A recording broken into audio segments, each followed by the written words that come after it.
You know, what happened yesterday in Texas? What happened yesterday in our country? What happened yesterday in the world? What happened yesterday was people gave money and donated. People ordering Kevlar vests or armament go to Poland and Ukraine. People are running out of the Ukraine and people are running into the Ukraine. People are being forced to fight and people are being excited to fight that are from Russia. People are making up their own stories and reasons why invading the Ukraine was okay. Not many people are saying that, but some are.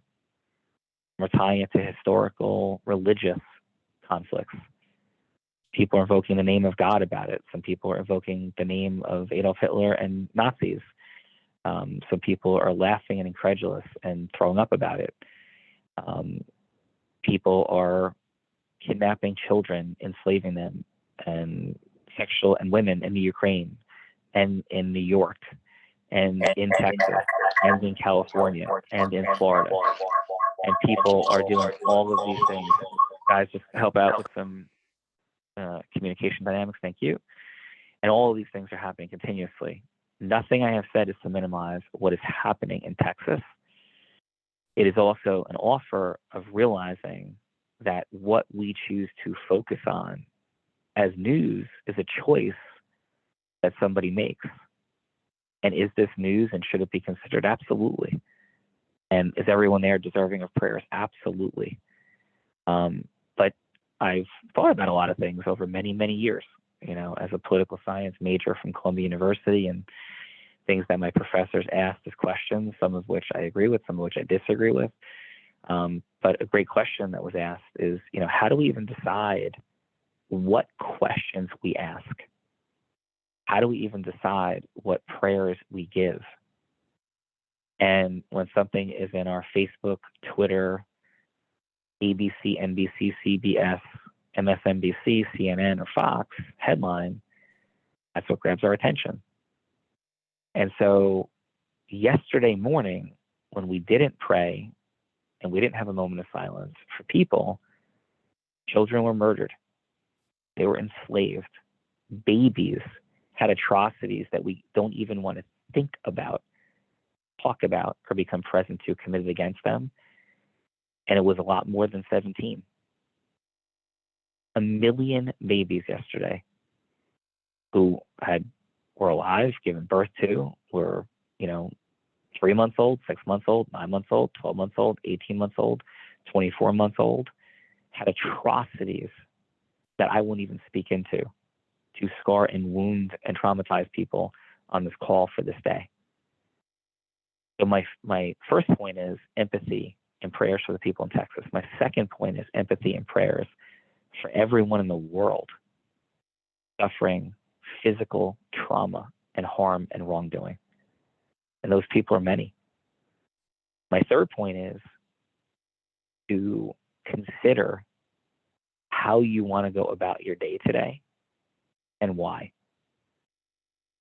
Because when horrible things happen, they do give us a beautiful reason not to do the things. When horrible things happen, they give us a break from the things that we don't want to confront and face about our day, our life, ourselves. And I'm not judging anyone. I'm just saying factually that's true. I remember when 9/11 happened. That very morning, I was representing a client and dealing with a judge that was an absolute, unequivocal nightmare. Unjust, horrible in behavior. And, I could write a book about this judge and the injustices, the bias, the corruption that was at stake. So when 9/11 happened, it gave me an unbelievable reason to want to try to escape confronting that day in that moment in the Morris County Courthouse. And my adversaries who had the judge on their side, they're part of a large insurance company and massive corruption was at play. They were like, what are you talking about? We're not adjourning anything. It was like, 9/11 just happened. What are you talking about? And if I really reflect back and think about it, of course I was present to 9/11. Of course I was heartbroken. I had friends that I didn't know if they were alive or dead. I've gone to Columbia that worked in the World Trade Center. John DeRose, my college teammate, worked in the World Trade Center. Ted Bronstein, both of whom weren't lost, both of whom, for whatever reasons, didn't go to work that day. It was real. People I lived with for 4 years. And the world moves forward. I had to go to court that day. But if I really examine the deepest parts of me, it did feel, I cried, I wept for what happened, but it also was an access road to escape what I didn't want to confront that day. I'm not saying that's present for anyone. We're just always real here and transparent here. And we go deep here. And that's the purpose of the huddle, to deal with what is and to talk about it. And so if this brings up issues of gun control, if this brings up a desire to take somebody who you know and love and care about in a million different ways and want to fight with them and make them wrong about gun control, you have every right to do that. Choice. But just choose wisely. Choose our reactions and responses. When bad things happen, we want to get angry and want to blame someone. And a lot of times it's someone that we don't know, but if someone we love and care about is aligned with that somebody we don't know, we want to get mad and angry and take out our anger at that person close to us as a vicarious deployment of anger for that person we don't know, because we don't want bad things to happen in the world. None of us do. And when they do, we want to find something to blame it on. Something, someone, some group, some person, some law, some rule, some combination of things. And I do believe that change is a beautiful thing, and standing against things is unbelievably important. But let's all choose wisely how we stand against things and how we seek first to understand others before we seek to be understood, how we first seek to understand others before we seek to blame. And we love and need to create stories. And I know nothing about the shooter other than I've heard he was 18. Maybe that's accurate, maybe it's inaccurate. But we're going to want to know, many of us are going to want to know so much about that 18-year-old that we could seek to explain the world. But I can help. And maybe this will give you an answer, and you can go about building a better world so things like this don't happen. Because I promise, speaking to understand the shooter and the 9 million news reports that are going to go on, that's not going to help make the world a greater place. And when millions and millions of people are glued to the drama that just happened, what I believe is when millions and millions of people drive forward their missions in the world through integrous influence, that's when we create positive change. Not by being glued to all the news reports about who was mean to this person in 3rd grade, what their parents did to them or didn't do, whether they believed in God or didn't. And the people who don't believe in God, if this guy believed in God, are going to say, see, believing God is terrible. And if you didn't believe in God, people are going to say, see, believing God is right. There's going to be 100 different issues that are going to come up about this whole situation and cause people to disagree and fight. I offer you the power of choice in how you choose into that drama or not. And I don't judge you if you do and what you do at all. We have a lot of choices to come up. I chose a long time ago, I'm not going to participate in the drama. The names of all the shootings, shooters, people, complexities, things, I don't know most of their names. But I have deep love in my heart. I just know this, that people are going to fight. People are going to do crazy, horrible things.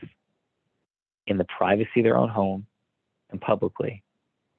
If I'm being truly honest, when something like this happens, what it causes me to do, doesn't have to cause you to do it, is I pray harder that day for every person who's sitting in a big, beautiful house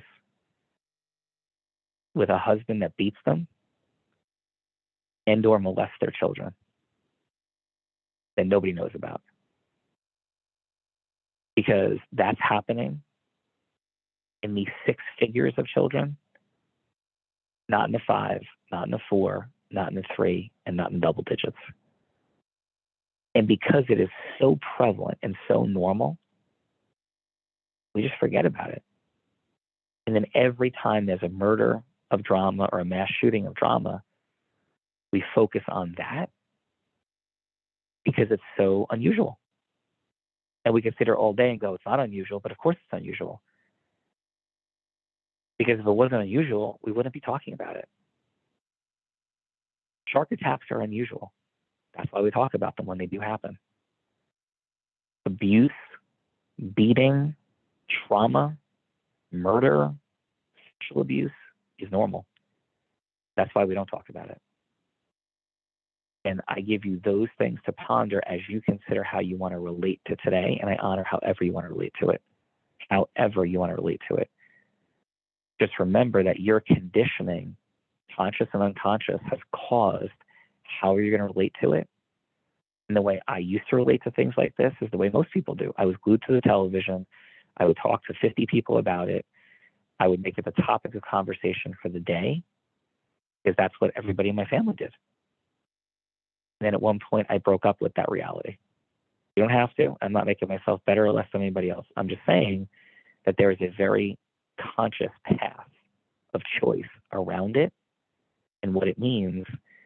And I do offer you, if you're going to send positive energy and prayer, to not limit it to these people, because there's millions and millions of women and children. And by the way, there's a whole bunch of men too that today are getting robbed by the people they're married to, and women that are getting robbed, and they're getting an iron thrown at their head because they're a man. They're not going to tell anybody about it. A whole lot less men than women, no doubt. But there are men suffering in physical fear for the situation they're in their own home, and a lot less than women. There are men sitting there fearing being blackmailed, lied about, manipulated to the world today, and being extorted in their divorce case today as well. Not nearly as bad as having a child murdered, I agree. Not even close. There's a lot of suffering going on in the world, an overwhelming amount. And we can pick off of that unbelievably horrific buffet of suffering, whichever ones we want to highlight and choose and prioritize. But I do honor and acknowledge the prioritization of these people who woke up and sent their kids to school and lost them. And the unbelievable, unbearable tragedy. But I don't think it eclipses the tragedy of somebody living with somebody who once said that they loved them and watching their kid get abused and beaten and hurt every day and not knowing how to stop it. So I co-elevate both of those moments today. And what I'm inspired to do is think more about all the suffering, including these people in Texas, but in all the suffering that is going on in the world today. And that's what's on my heart. And I would open the floor to anybody to share anything they'd like to share about what I've just shared. And if anything I have said has triggered you, then I have done a suboptimal job of communicating, because I have complete empathy and love for everyone and everything.